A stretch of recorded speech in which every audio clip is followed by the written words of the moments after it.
So, Sarah, what brought you to Netroots Nation? Democracy for America's generous scholarship. Oh, that was very nice of them. Yeah, so you write for Future Majority? I write for Future Majority as well as Rock the Vote. Oh, cool. How's that working out? It's pretty good. Pretty good. I get stuff like cameras and laptops, and I get to talk to Nancy Pelosi and Howard Dean. What was the most popular blog post you ever wrote? Actually, it's really sad, but I wrote a memorial for a friend of mine who passed away. That is sad. When you said sad, I thought you were talking about that was really sad, but yeah, it's really sad. I got wow. like 5,000 hits in 1 week. Because it was, and why was that? Because it was sincere, real, and human. Yeah, totally. Yeah, right. Totally. And had lots of pictures and. Right, but that's the kind of thing where people actually see who you are. Yeah. Yeah. It was the first time I'd ever actually written anything like personal. Yeah. Now, did that change the way you wrote after that? Actually, a little bit. I try to be funnier. Like, I try and actually, you know. You try to let more of your personality creep in? Yeah. Like, so how do you do it? Actually, whenever I did the Youth Guide for Politics on Wiretap Magazine. Okay. And whenever I do that, I just try and use analogies that are things that young people connect with. Right. And things that make sense for them. Right. Like, in 2000, when Al Gore lost Florida, he lost by, as many votes as a dorm room at a college. Okay. And that's something that people can conceive. Like, they can see that and they can put their hands around it and understand that. Right. So I think stuff like that helps. Yeah. What I've learned to do is just be more free. Yeah.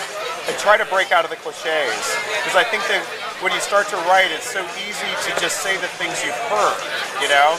But it's when you try to really just go through and stamp all of that out, Yeah. Yeah. And then you're like, okay, I'm going to just sound like I sound, Sound like I sound when I'm talking to people. Definitely. Yeah. Definitely. I had a composition prof say one time, one problem is that people, when they start to write, they set out to commit an act of literature.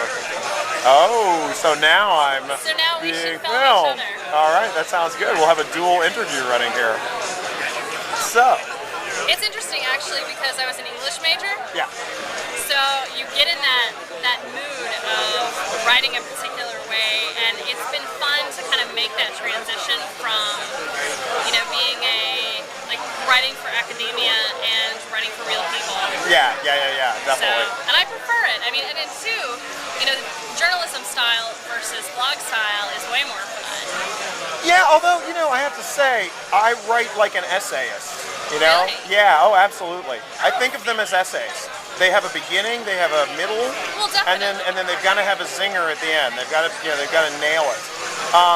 And I often think of Pyramid Leads, or I think it's more like a magazine hook, Yeah, I can see that. I can see that. But I mean, your style is just, it's a little, it's more conversational, I feel. Yeah. Than a newspaper article. Oh, sure, absolutely. Yeah. Like a little bit more Esquire, Right, but you're still kind of, funneling people in. You're right, but it's not an inverted pyramid. Yeah. It's not like that awful, Thomas Friedman or something.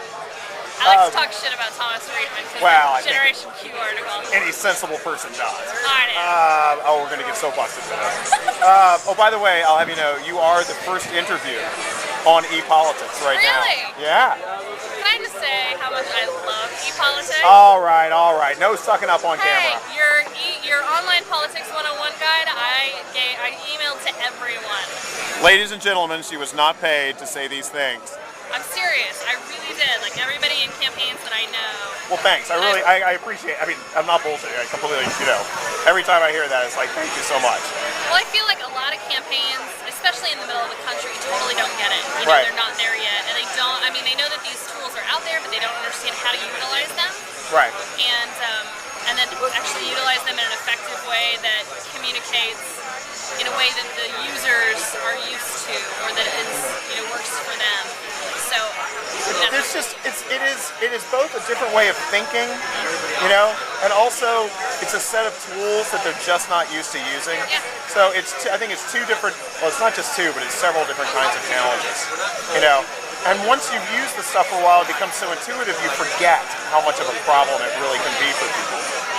I feel like a lot of candidates don't want to let go of that control as Of well. course, but they shouldn't.